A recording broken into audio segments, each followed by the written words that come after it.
I wanted to take some time to address a comment that was made against my prior video.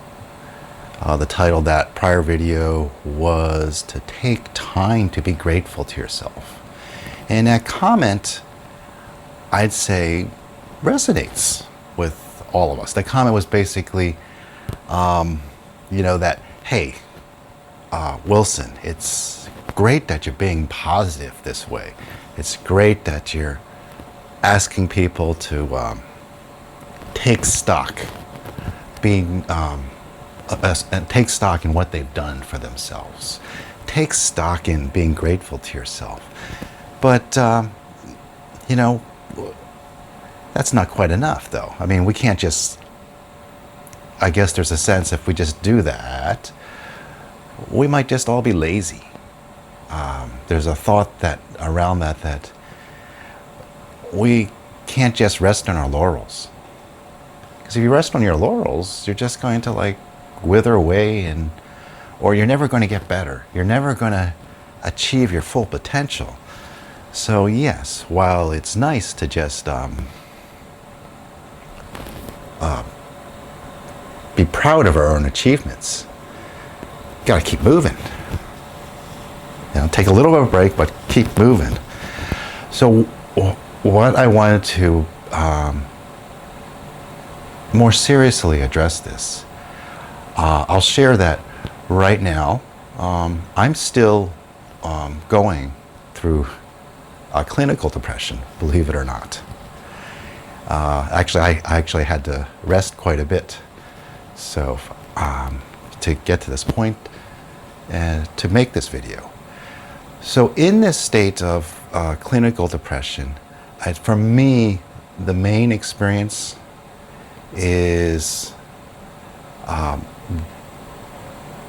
going to say the voice that comes out is, there's a lot of things that I love to do. I love to create these videos, but when the symptoms become more prevalent, the sense that the voice within me that rises up is a voice of just, I don't care. I don't want to do anything. And so when we talk about this place of concern of just, hey, we're not pushing ourselves to do our best, or we could always do better, or if we don't push ourselves or give ourselves a little bit of nudge, we're just going to, waste away. Well, here I am. When I'm in that state of really that clinical depression coming over, I'm just like, I don't care. I can't get out of bed. And so for me, a key piece as I am steadily getting better and better and healing from this place of clinical depression, a key piece has been finding ways, or finding this process of offering gratitude to myself.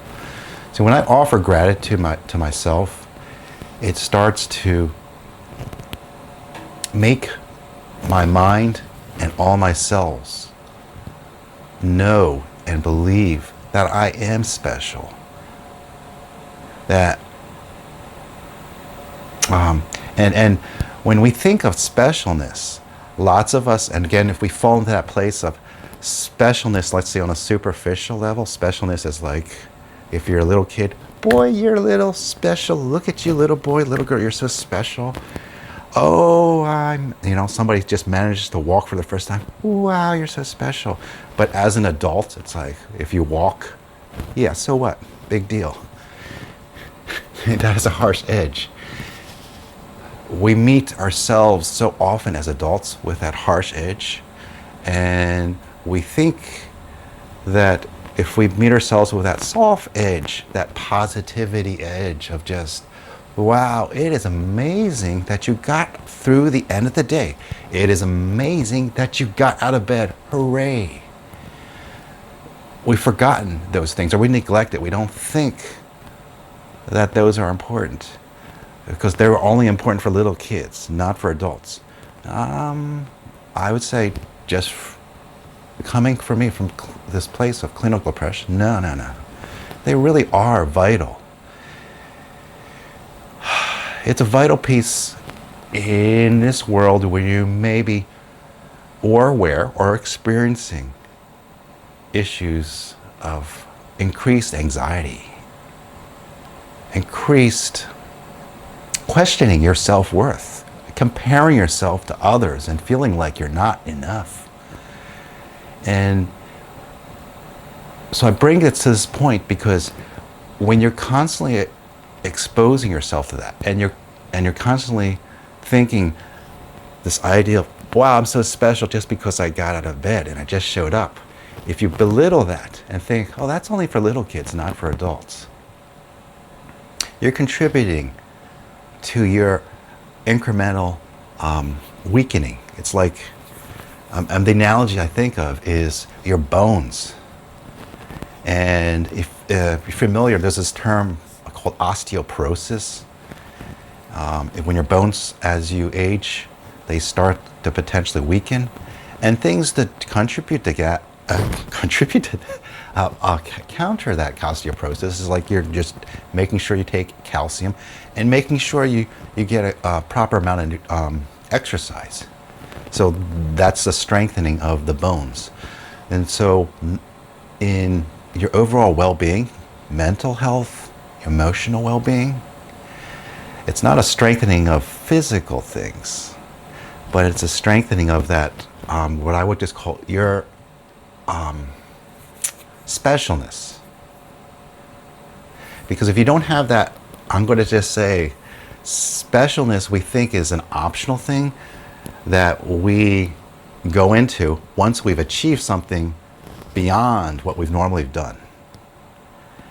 And what I would say is the truth, if we want to sustain ourselves in terms of mental health, reducing the stress, feeling good about ourselves, we kind of have to flip that script around.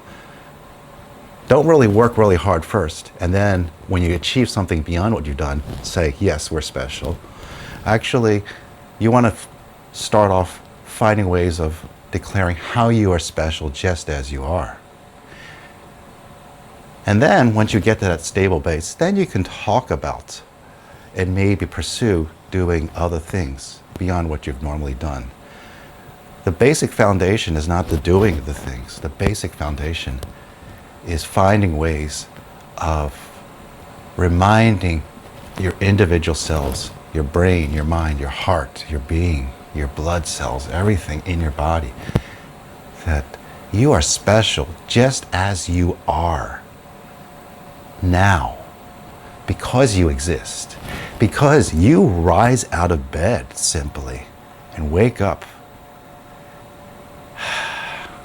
It's like, so what I'm looking at you, watching you, you're watching this video, and I'm going to remind you, you are so special just for showing up. I am so glad you are here.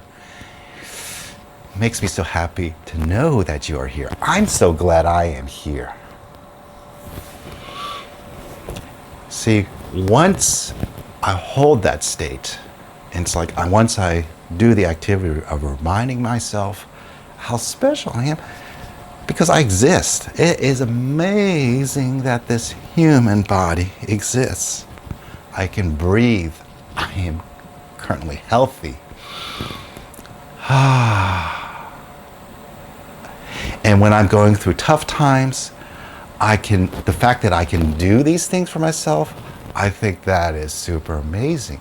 And I am so grateful to myself when I can do these things.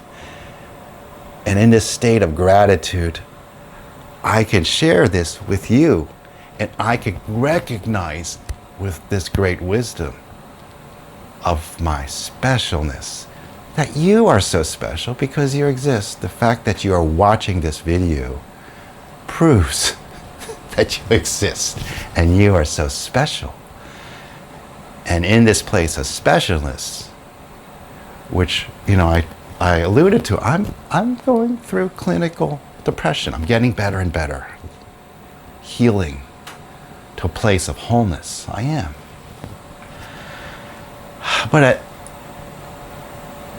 in the juxtaposition of specialness, this joy, and then this depression that I'm coming out of, just to make a point, specialness is not an optional thing. Positivity is not really quite an optional thing. Gratitude to self, taking time to acknowledge the things that you've done, taking time to acknowledge that you exist, taking time, let's say that you're watching this video. Those aren't optional things. Those are vital things to your survival. Survival to the extent that you will have and continue to have the will to want to wake up, to meet the day for whatever challenges the day may bring you. We all have a lot of challenging days. So specialness, it's not really an optional thing. If you make it an optional thing, you'll just gradually set yourself up like those bones with osteoporosis, weakening and weakening without the calcium, aging away.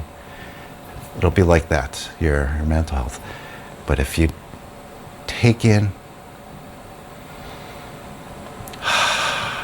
the time, grateful to yourself, you're going to strengthen and continue to nourish yourself. Provide that basic foundation for the will to want to live, not just to just merely survive. As you do this, the will and the ability just to thrive.